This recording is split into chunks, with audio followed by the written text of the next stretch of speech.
So anyway, what we're going to do is we're going to kind of just do it like we've always done it. Just, um, yeah.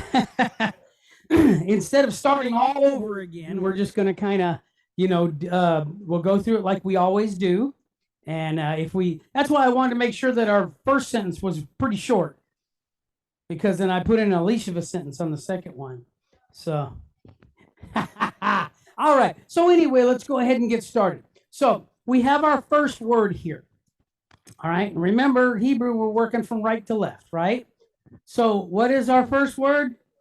Ledor, right? We have a lamed, makes an L sound. We have the shva. Since it's at the beginning of a word, it gives us a quick E. So just like most languages, consonant, vowel, okay? So the consonant here is the L sound. The vowel is the E sound, le, okay? So again, Hebrew vowels, y'all remember Hebrew vowels sound like Spanish vowels, right? A, E, O, U, okay? So if you know Spanish vowels, you can pronounce Hebrew, no problem. They come from the same root. They're both Sephardic languages. So we're good. So we have an L and then an E sound, le. Then we have the dalet, right? So the dalet makes the D sound, right? And then it's pointed with this dot above. We know that that is holem, so it gives us an O sound, holem, O. And then we have the resh here. Now, I know these two look very similar to each other, but we know that one is the dalet because it has what? It's got this little hump on the back here, where the resh has a smooth back, right? A curve here. So we have a D sound, an O sound, and then an R sound. Resh, right? R sound. So d, or, door. So the word is ledor. Ledor. Brother Tommy, I expect you to be fluent by next week. All right. Yeah, I'm giving you a whole week. I mean, what do you want? All right. So ledor. Ledor. Okay. So what about our next word? Vador, right? So we have a wa, which can sound like a lot of things. It all just depends on what points are with it and where it's at in a sentence. But this can sound like an O, it can sound like a U, it can sound like a V, it can sound like a W. And again, it all just depends on where we're at, right? So the wa here is at the beginning of the word. And it is pointed with a kamatz, right? So this is what we call a long duration vowel point. And when we say short and long, Tommy, I'm doing this for your benefit. When we say short and long, it's not like in English where we say like a short A is a, but a long A is a. That's not it. We're strictly talking about how long you hold the sound. So if it's a long duration, you hold it for a little bit longer. So we have a V sound here, and we have an AH here. Va. Okay, va. And then look what we have. We have the dalet pointed holem with resh again, right? So what was it in our first word? Door, right? Like what you walk through to get into the building. So we have vador. So we have ledor, vador, right? Va. And I'm not talking about Darth Vador. That's for my brother. I'm not talking about Darth Vador. All right. So what about this next word? I know it looks like a horrendous mess, but what about this next word? So we have the letter aleph. Now, first letter in the alphabet, but it is a silent letter. Okay? Doesn't have a sound of its own, but it has this series of dots underneath it. Anybody remember what this is called? Like I said, it's okay if nobody does. It's been a few months since we've done it. Katef segol, right? So this is going to give us a short E sound. So like E-H. Okay? So this is a guttural letter. Even though it's silent, it's a weak guttural. And it is pointed with katef segol, so it's going to give us a quick E sound. Eh. Then what letter do we have here? mem, right? So mem makes an M sound. And it's next to this wa that is pointed shuruk. So what sound do we have here? Ooh. So we have ooh, right? We have to have consonant vowel, right? So that's a syllable right there. Mu. Mu. Then we have a nun. So if we have a nun, any guess what sound that letter makes? An N sound, right? So a nun, and it's pointed kamatz, just like this. So it's a long duration A. So that gives us na, right? So we have mu, na. Then we have the letter tav, right? Makes a T sound. And it's pointed sagol. Short duration E sound. So te. Now we get into our favorite friends, our Sophie letters, right? So there are five letters that change their shape when they're at the end of the word, right? Chaf is one of them. So this letter right here, and this letter are they're the same letter. It's just that this one is being used at the end of a word, right? So we have this KH sound with a kamatz, long duration A on the inside, cha. So the word is emunatecha, emunatecha, right?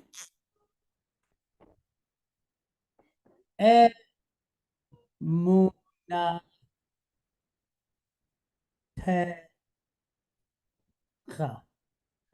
All right, emunatecha.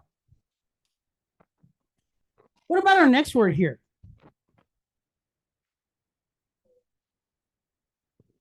We have the letter kaf. So this makes a K sound, right? And we know it makes a K sound, a hard K sound. Why? Y'all remember? Why is this making a hard K sound? Because there's a dot inside, right? The dagesh, remember? It changes the sound, makes it stronger. It emphasizes it. So we have the K sound, as in kick or king, right? Then it's pointed how? Holem wa, long duration, O type vowel, full vowel variant. So these two together give us what sound? Ko. K. O. Ko. Then we have the letter nun, right? And how's it pointed? Patach, a short duration A. Ah. So we have n, ah. And then what do we have here? Another nun, right? But it's pointed with shva. So the shva is what? It's silent. What does the silent shva do? Closes the syllable, right? So what we have here is n, none. So it's kind of like the barbarian, right? We got Conan, the barbarian, right? But at the end here, we have a tav, and it's pointed with a kamatz. So what sound do we have here?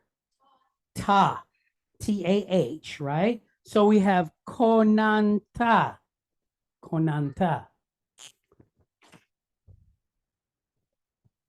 Konanta.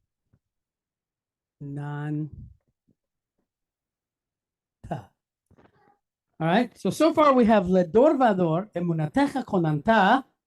What about this word here? Eretz, right? We have the aleph. Now, again, it's a silent letter, but it's pointed with segol, which is our quick E. So this is going to give us the sound eh. Remember, it doesn't have a sound of its own, so it has to pick up whatever vowel sound it has, right? So eh. Then we have an aresh, so an R sound. We got another segol, quick E, re. And then we got this crazy looking guy here.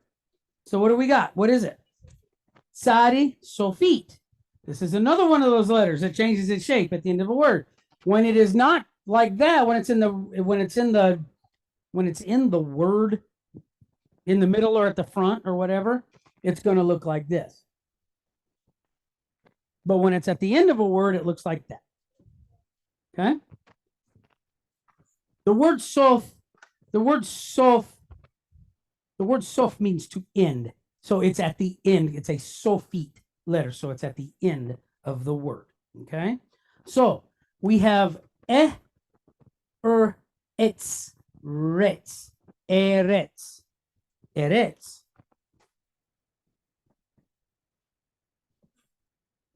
Can you see, Shelby? Do you need me to? Are you okay? Okay. And then we have this last word in our sentence here. So what's our word? Okay. We have the wa, and it's pointed with patah, right? And there's a matag at the front. So what is that telling us we're going to do? We're going to emphasize that syllable because 95% of all Hebrew words are emphasized where? On the final syllable. Okay. So we're actually going to do it here and here. We're going to do it in both places. Okay. So we got a V sound from the wa, and we have this patach, short A. Va. Va. Then we have the tav again, and it's pointed with patach. So we've got a quick TA sound, right? Vata. Now we have ayin, right? Remember this guy, ayin? What kind of letter is ayin? Silent letter. 2 silent letters in the Hebrew alphabet, right? Aleph, ayin. They're both silent letters. Okay. This is the second of the weak gutturals. So we have this A, or this, we have this silent letter pointed, chatef patak. So it's going to give us a quick A sound again, right? So we have va, ta'a. Then we have a mem. So we have an M sound, and it's pointed how? Cholem, O. And then the dalet, the D sound, od, mod. So we have va ta'amod. You hear the stress? Va ta'amod. Va ta'amod. Va ta'amod.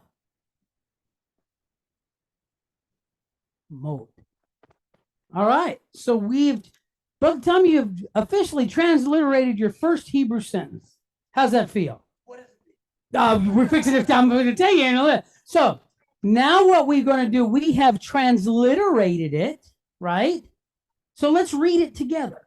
Okay. So we have ledor vador emunatecha konanta eretz vata'amod. Let's do it again. Ledor vador emunatecha konanta eretz vata'amod. All right. So rolls right off the tongue.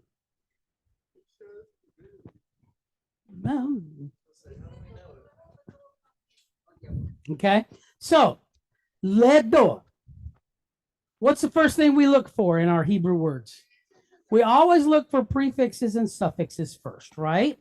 So can the lamed be used as a prefix? Yes, it can. So when it is being used as a prefix, what does it mean? To or in the direction of something. So this is to or in the direction of the word door. So what does door mean? It's a very short Hebrew word, but it's a kind of a long English word. Okay? Door. It means a generation. Okay? Door. So, le door. So, to what? Generation. And then we have vador. Okay, so again, we look for prefixes and suffixes. Can the wa be used as a prefix? Yes, it can. And when it's used as a prefix, it means and. So we have to generation and generation. Okay, to generation and generation. So when we're talking about something like that, remember, Hebrew is a very artistic, figurative language, right? So when we say to generations and generations, what are we talking about? We're talking about a length of time, right? Okay. So to generation and Generation. I'm just going to put gener with a dot so we know. All right. What about emunatecha?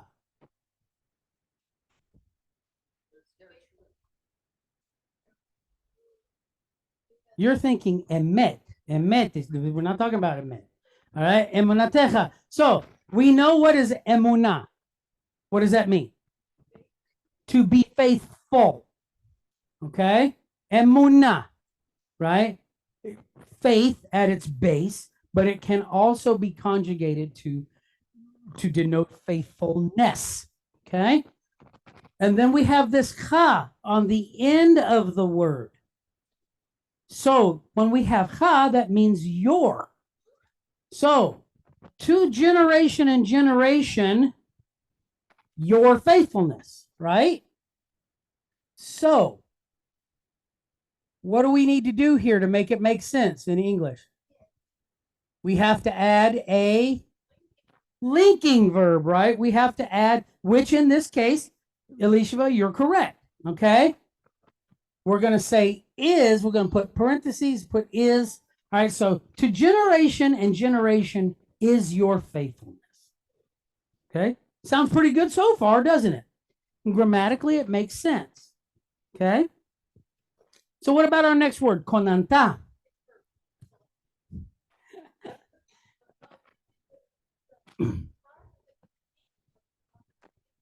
No. No. No. So we have to look for what? We've looked for prefixes and suffixes, right? I'm sorry? You could, but there's not one there. Okay. So what is our root word? What is our root word here? Remember, most Hebrew words are made up of how many letter root? Three letter root words, right? Kun. Kun. Kun, which means what? Kun. We've had it a bajillion times. I'm sorry? No, that's Zachor or Zachar. So, kun, to set up or to establish. Okay? So, kun, this is our root word. Kun. So we know that we're talking about the concept of setting something up or establishing, right? But we have, what do we have in this word? What's popping out at us here? This tav at the end. So we know that the tav does what? Because we're talking about a verb here, right? Because we have the ah sound on the end. So it must change our tense. So instead of to establish, this becomes what? Was established, because it's here at the end. If it was at the beginning, it would be future tense. But here it's at the end, so it's telling us it's in the past. It's already been done. Okay?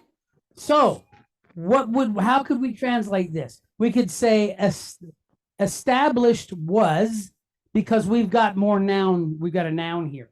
Okay? So, what is this? What is being established? All right. So it's being established where? In the earth. Okay. The word eretz means the earth. Okay. So I'm going to say established was. Okay. We're going to say earth. Okay.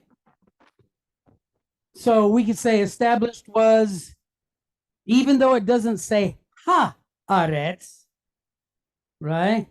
But we need that the, and we need the definite article, right? All right, so I'm going to put a parentheses, right? The over earth. And then we have vata'amol. Okay, so and the wa at the beginning, and okay, then we've got this tav. So, biblically speaking, remember, modern Hebrew is different from the biblical Hebrew, correct? So, we are using biblical Hebrew here. So, when we have a tav in the beginning of a word, What is that telling us? Not only that, but it's also telling us something else. She.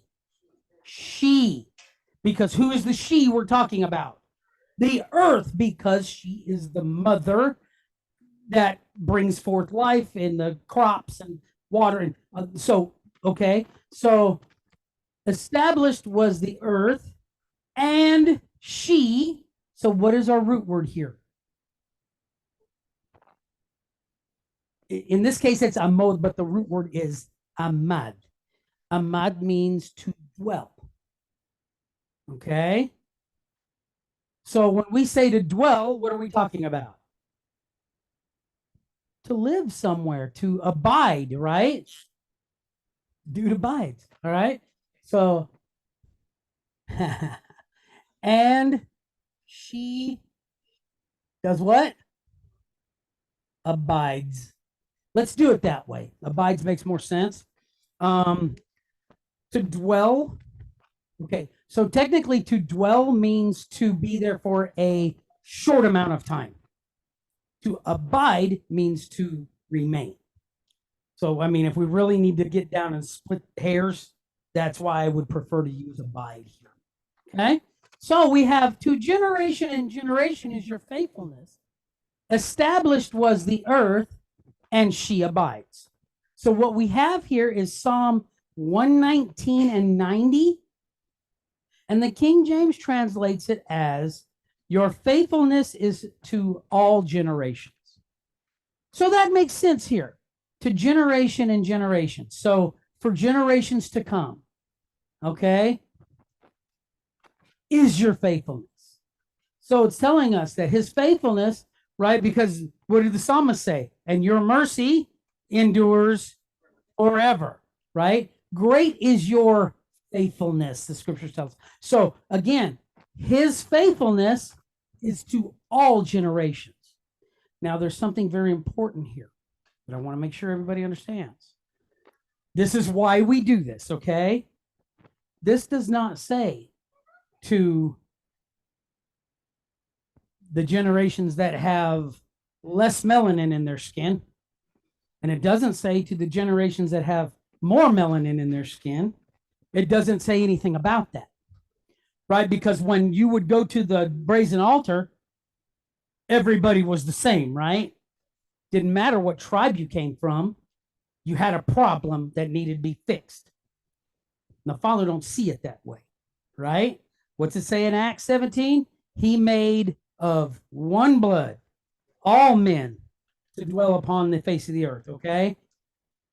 So it doesn't matter what this is. And this is one thing that we really, really push. It don't matter what your skin ain't going to get you in, right? To borrow a line from Rebbe, your skin don't get you in.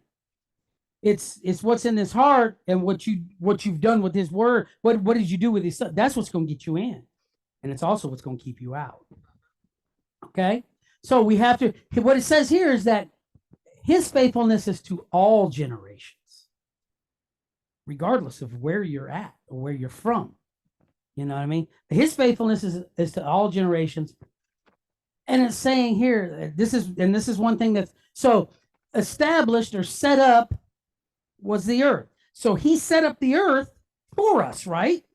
He didn't say, okay,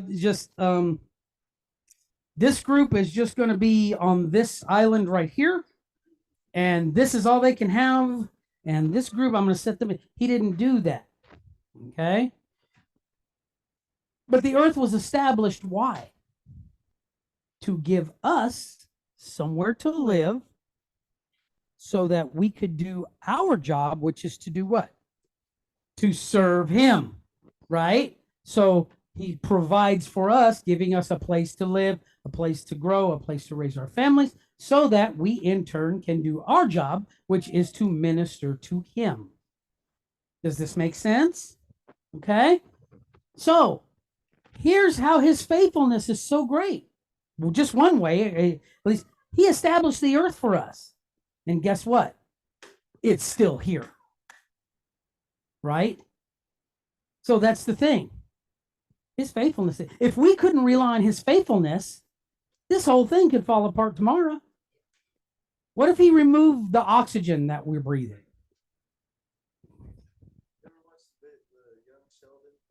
No, I've never watched it.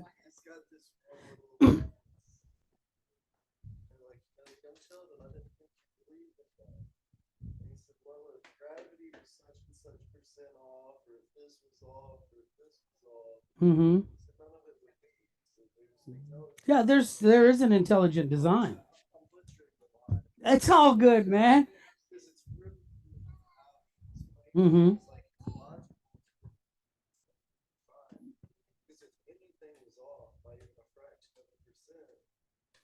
Yeah, I mean, so that's the thing.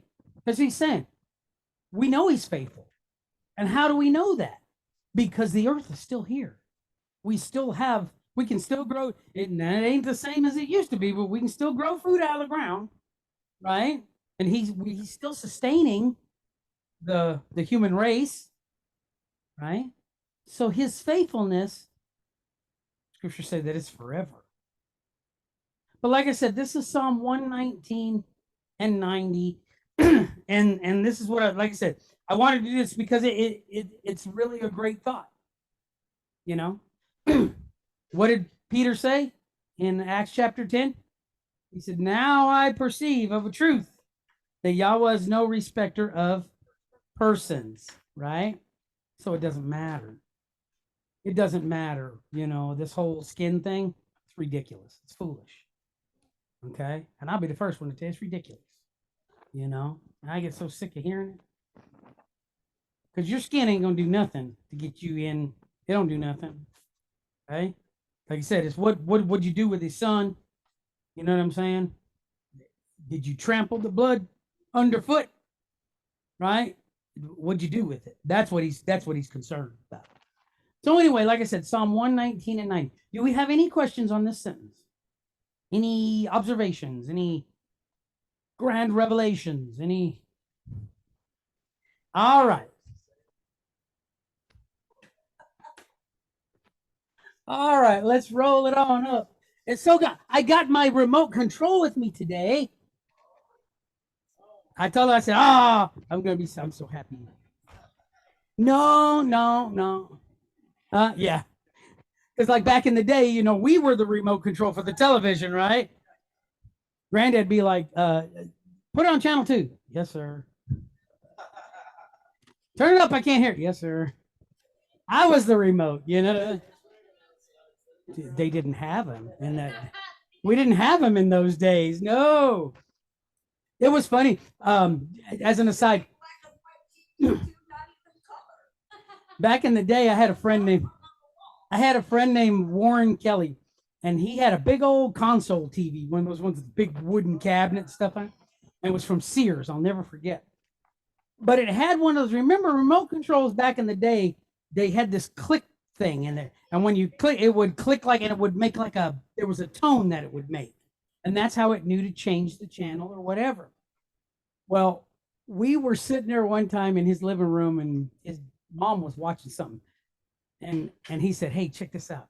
His dad's keys were sitting on the table, and he grabbed the keys up and he just shook them. And when he shook them all like that, the TV started changing channels, and the sound got real loud. And his mom was like, "Kelly, would you stop it? Just knock it off." And we got out of there quick. She was quick with the chancla. So anyway. All right, so let's go ahead and start on our second sentence, okay? It looks bad. I promise you it's going to be easy. You guys did so good on the first one. We're going to do great here.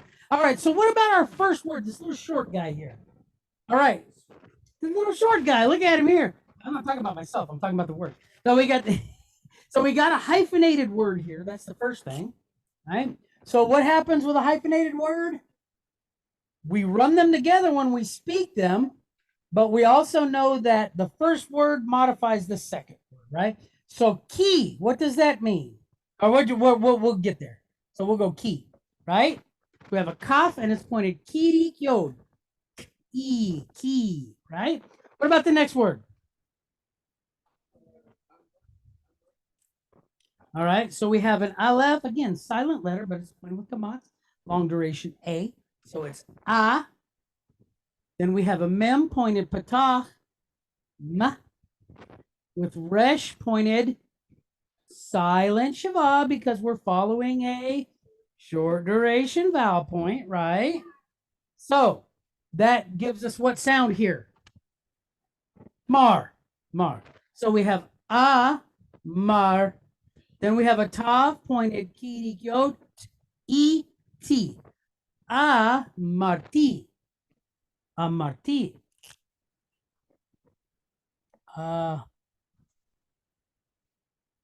Marti. All right, so kia marti. What's our next word? Olam. All right, so we have agin, silent letter, but it's pointed holemwa. So that group right there gives us the sound O. Then we have the lamed, L sound, kamatz, right? Long duration A with a memso feet, right? That guy changes. It changes. Now, see, Tommy, this one changed its shape from here to here because it's at the end of a word. And we'll get you, you're going to get up to speed. I promise you. Just call your cousin. I got you. Not your wife, but you, not that cousin. This cousin. Call me. All right. Hey, we are in Mississippi. What do you want me to say? All right. So we have, O, right? O, lam. All right. Olam. Olam.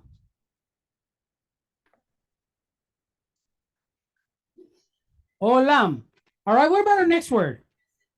All right. So we have the letter het. Right. So it makes like a CH back of the throat kind of sound. And then it's pointed with segol, quick E. Het. Then we have samek, right? And it's pointed how? Segol, quick E with dalet. Ed, sed, chesed, chesed.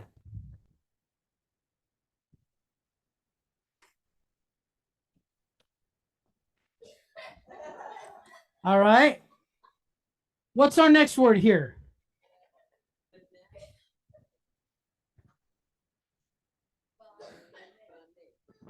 We have the yud, which makes a Y sound, pointed kirik. So we have like a YI here, yi. Then we have the letter bait, right? Sounds like a B because it's got the dot inside. When you see that letter without a dot, it sounds like a V. When you see it with one, it sounds like a B. Okay. You will learn all of this. I promise you. All right. And then it's pointed with kamatz, long duration A. Ba. All right. So yi, ba. Then we have nun pointed segol with a hey behind it, right? N, ne. All right. So we have yi, bane. Yi, bane.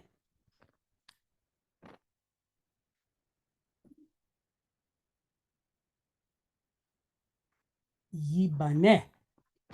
All right, what about this next word here? All right, so we have the letter shin. This is the first time we've had a shin. Okay, so we have the letter shin. We know because it has the mark over the right-hand side. This letter can sound like either an S or an SH. It all depends on where that dot is. If that dot is over the right-hand side, it sounds like SH, right? And then it is pointed with kamatz. So sha. Then we have mem, pointed patach, ma. Then we have yud, pointed kirik, yi, with mem sofi, yim. So sha mayim, sha mayim. Okay. So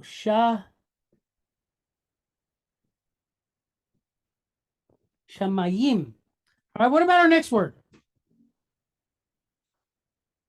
All right, so we have a tav pointed kamatz, ta. Then we have the letter chaf, right? We have the letter chaf. So we got to get it back in here. Up one up.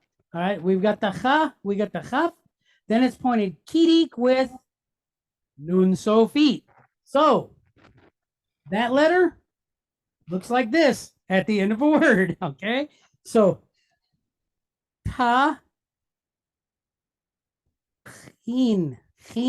Tajin. Almost like our stuff we like to put on oranges, right? I like to put it on oranges. I don't care for it much on anything else, but I love it on oranges. It's good in that salsa over there at Los Cabos. So, tajin.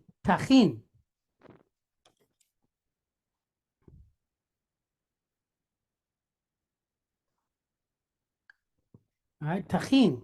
All right, what about our next word? Emunateca again, right? Emunateca.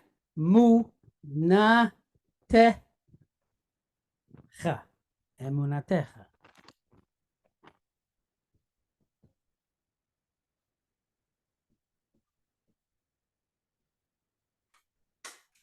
Emunateca. And then what about the last word here? What is that? That is a sego. Not e. Okay. So va hem. The hem. Sounds like you're trying to get someone's attention. The hem. All right, the hem. So we have transliterated our sentence. We have transliterated our sentence. So let's read it together a couple of times so we get it in our mouths. So we have Ki amarti olam chesed yibane shemayim tachin emunatecha vahem. Do it again. Ki amarti olam chesed yibane shemayim tachin emunatecha vahem. All right. Ki amarti olam chesed yibane shemayim tachin emunatecha vahem. All right. So, ki, for that or because, right? So it's King James, so we're just going to do for, right? But they're all the same thing. As a result of what? Or what did you do? Or so amarti.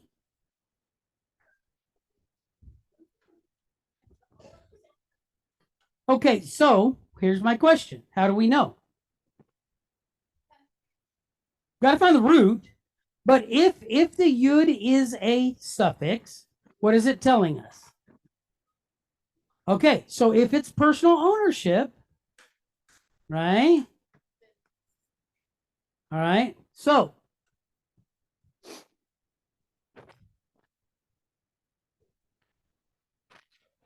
what we actually have here is a verb.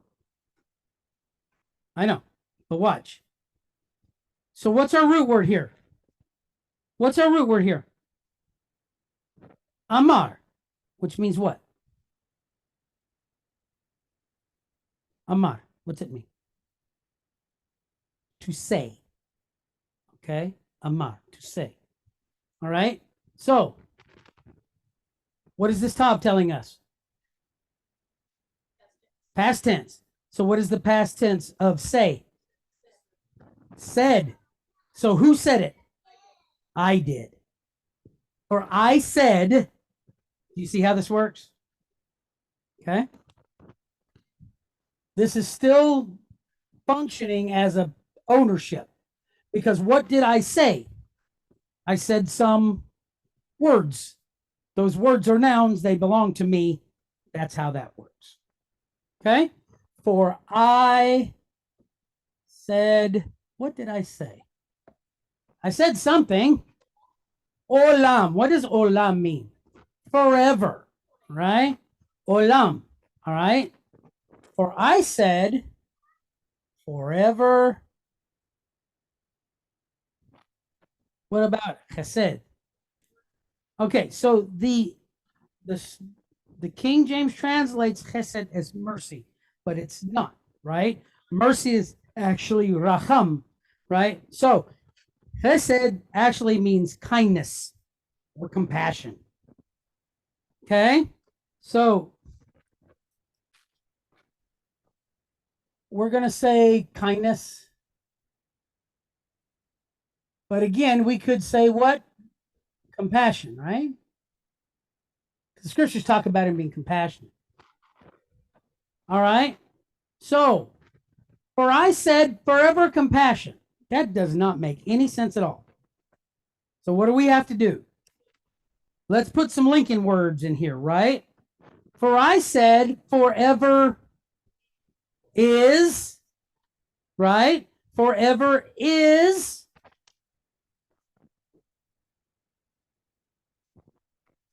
whose compassion? His kindness. Right? For I said forever is his compassion, or is his, so his kindness, his compassion lasts how long? Forever. Okay. So, yibane. Okay, he will what? Bane comes from the root word bana, which means to build. Okay. So what we could say actually, we could say instead of he will build, we could say that he has built. Okay? Because we've already established tensing in this sentence. Correct? Where did we establish it? Marti. So the psalmist said it. So that automatically sets the tense for the rest of the sentence as past tense. So, yibane, he has built. Okay? Remember, this could be he or he shall, he will, right? But since we've already established a tense here, we know that it's he has. He has built. What is shamayim? The heavens, right?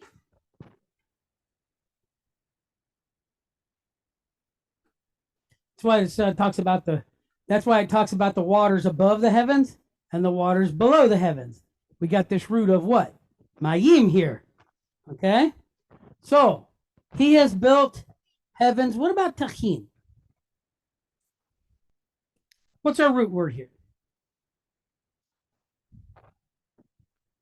We had it in our last sentence, actually.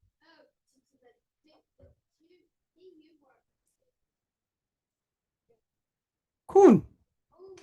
Kun.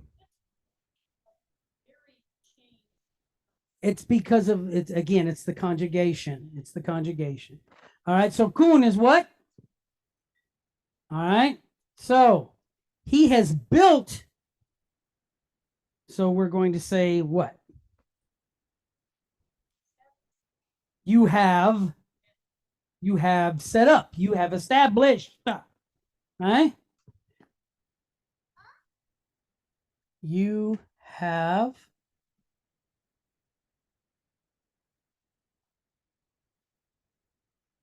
established. What about emunatecha?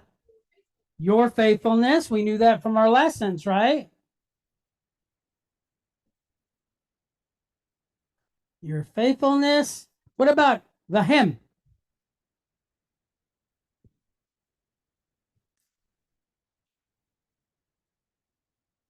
What's the bait as a prefix? What is it? In him, them. All right? The him, in them. The sound or the word em, you get it from which are people, them. Okay? So the him, in them. Right? So, for I said, forever is his kindness or his compassion. He has built the heavens, right? You have established your faithfulness in them. So the King James, this is Psalm 89:2. So I chose this one because it kind of shows how the translations can differ. Okay? So listen to what the King James says. King James says, for I have said, mercy shall be built up forever. Your faithfulness shall you establish in the very heavens. But that's not what this says. See what I'm saying? And this is why we do this. so we can see where the translational issues lie. Because what the psalmist is saying is, I said that your compassion is forever, right? You built the heavens, right? And he's saying, and you've established your faithfulness in them. That makes much more sense to me. This is why we do it in the Hebrew, right? So that we can see the clarity. We can see, the scriptures say that now we see through a glass dimly, right? We see in part, but later we'll see it, the whole story. And that's kind of what we do here. This is why we do this, Tommy, is so that we can say, wow, this is a really clunky, confusing translation here. But when you actually look at the Hebrew, well, it makes a whole lot more sense.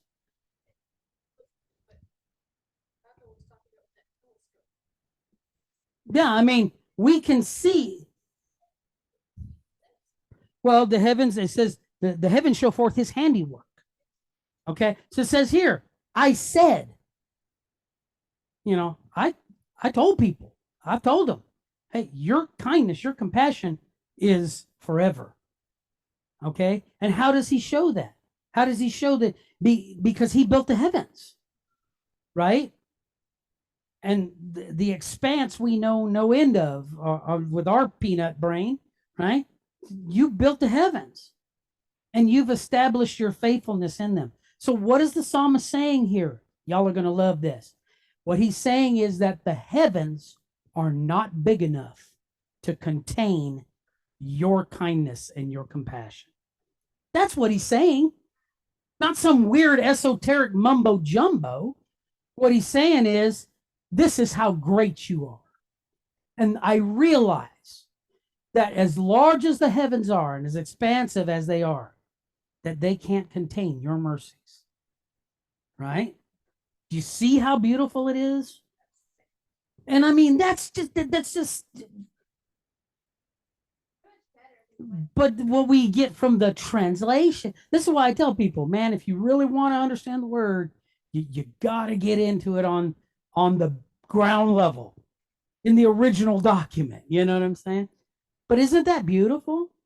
The psalmist is saying, I've told people that your kindness, your compassion is forever. I've told them that, right? That's what he's saying. You built the heavens, and yet, you've established your faithfulness in them, but they're still not big enough to contain it. Absolutely beautiful. Absolutely beautiful. Anyway, that is Psalm 89 and 2.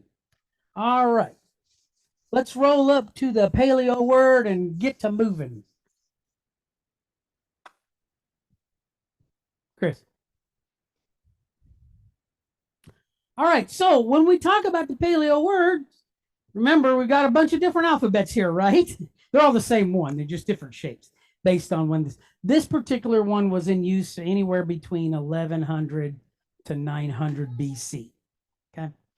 This is one that they kind of adopted from Mesopotamian fishermen and things that, because it was actually a lot easier than using the paleo, which was kind of or proto-Sinaitic, I'm sorry.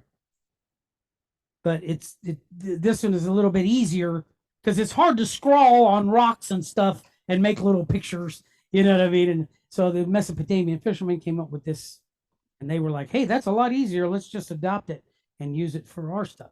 So what is, we still got same letters, same sounds, right? So what's our first letter here? That's the letter nun, right? So it makes what sound?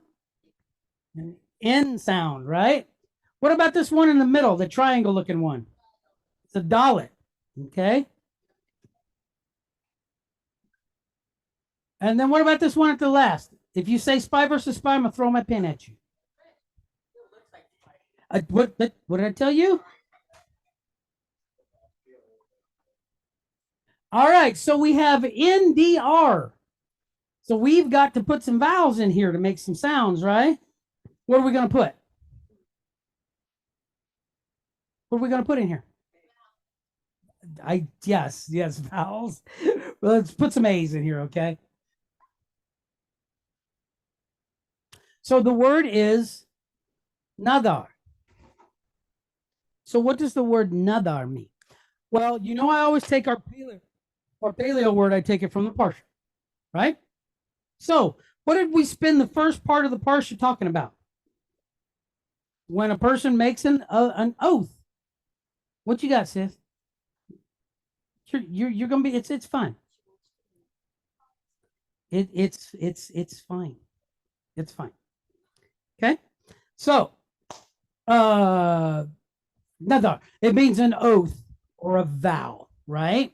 And we talked about that, you know, if a guy makes a vow, he sticks by it. And if a woman makes a vow, then her father, if she's unmarried, she's living in his house, he can disallow it, or her husband, if she's married, he can disallow it. Okay. And it's all, and I know it sounds, given the way that society is today, it sounds very chauvinistic, very sexist, but it isn't. Okay. It isn't, because what it's saying is anybody can make a mistake. Anybody can say something rash. Anybody. So sometimes you need somebody with a different viewpoint to put a check on you, right? And be like, hey, now, wait a minute. Let's think this out first before you try to go through with this. You know what I'm saying? So that's what it's all about. It wasn't about being sexist or being, oh, well, I'm the man. I'm going to. That's not what it was all about. What it is about is keeping things on an even keel. Okay. So it's an oath or it's a vow. Okay. So we know that the letters have meanings attached to them, correct? So when we talk about the nun, what are we talking about? On the top level, it's a fish, right? But what does it talk about doing? All right. It talks about life. It talks about being quick, flashing from place to place. It's like lightning, you know what I mean? It's the idea of like light shining off the scales, you know, that whole thing. All right. So here's what I'm going to talk about. So we talk about something that is quick, something that is fast, right? What's the dalet? It's a door, it's a pathway, it's a gate, it's all of these things, right?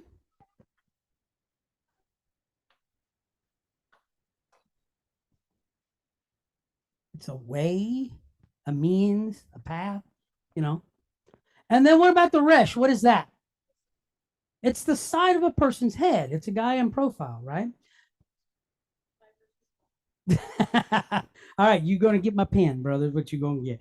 So we have the resh here, and it is a person in profile. Okay. So when we talk about somebody being in profile, think about the time, right?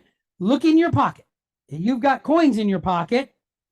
When you look at those coins, there are statesmen and presidents, and okay. So and I mean, this goes all the way back, you know, because back in the day, they would strike coins that had the rulers' faces on them.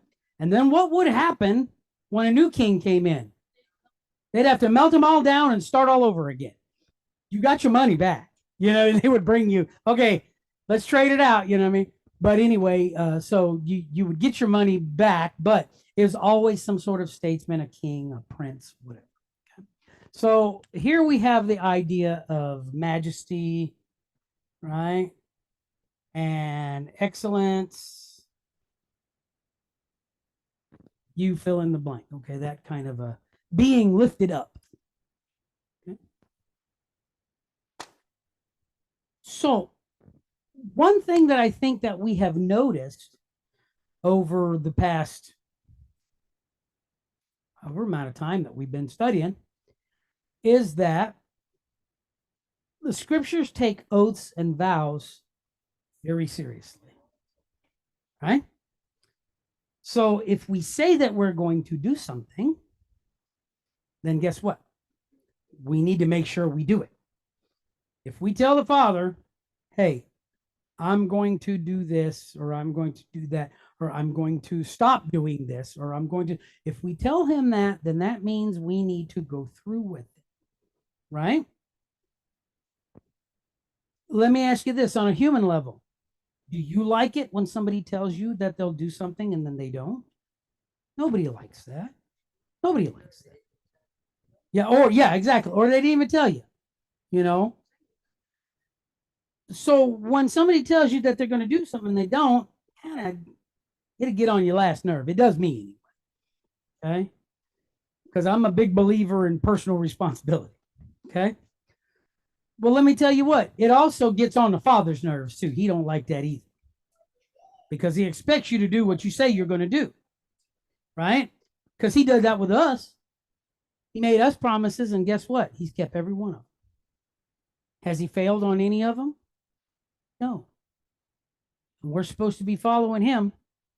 So if he hasn't reneged on his vows and his oaths, then we shouldn't either. Right? Pretty simple. If we tell him that we're going to do something, we need to do it. Or guess what? He's going to end up holding us accountable for it. Right? So if we say, I'm going to do it, and we don't do it, he's going to be, guess what? You're probably going to, he'd be like, you remember when you told me you was going to do such and such? Why didn't you do it? And then we have to answer for it, right? Remember, the scriptures tell us that we're going to be held accountable for every idle word. What does that mean? It used to confuse me when I was much younger. In the word, I was like, what does he mean, every idle word? If I'm just sitting around chit-chatting with somebody, I'm going to get in trouble for it. No, what he's saying is every word that doesn't have any action attached to it. Everyone that's just sitting there. So everything I said I was going to do and I didn't do it, I'm going to have to account for that. Okay?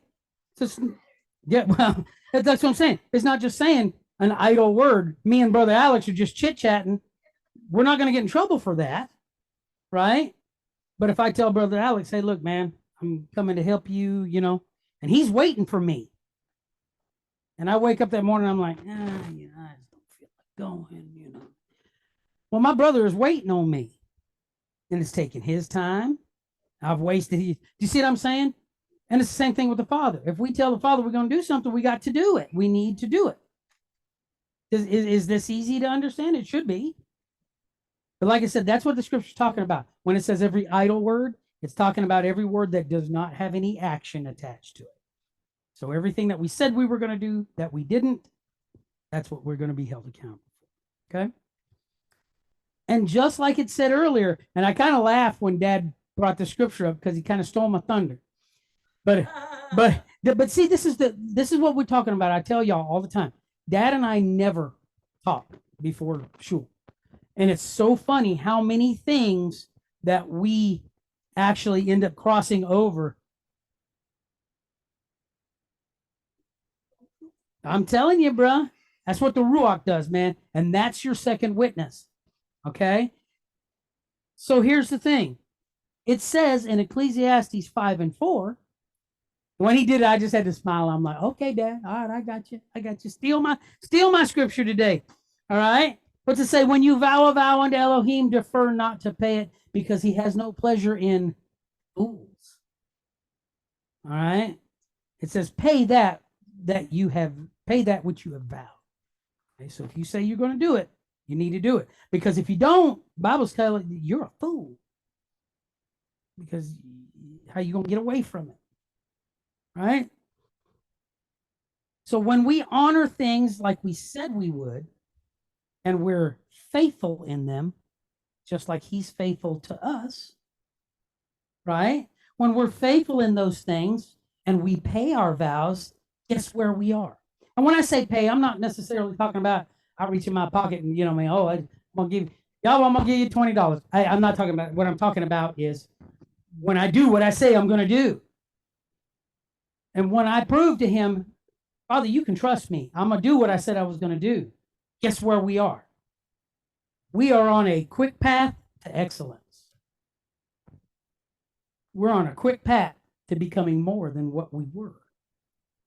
Because he says, you've been faithful over a few things.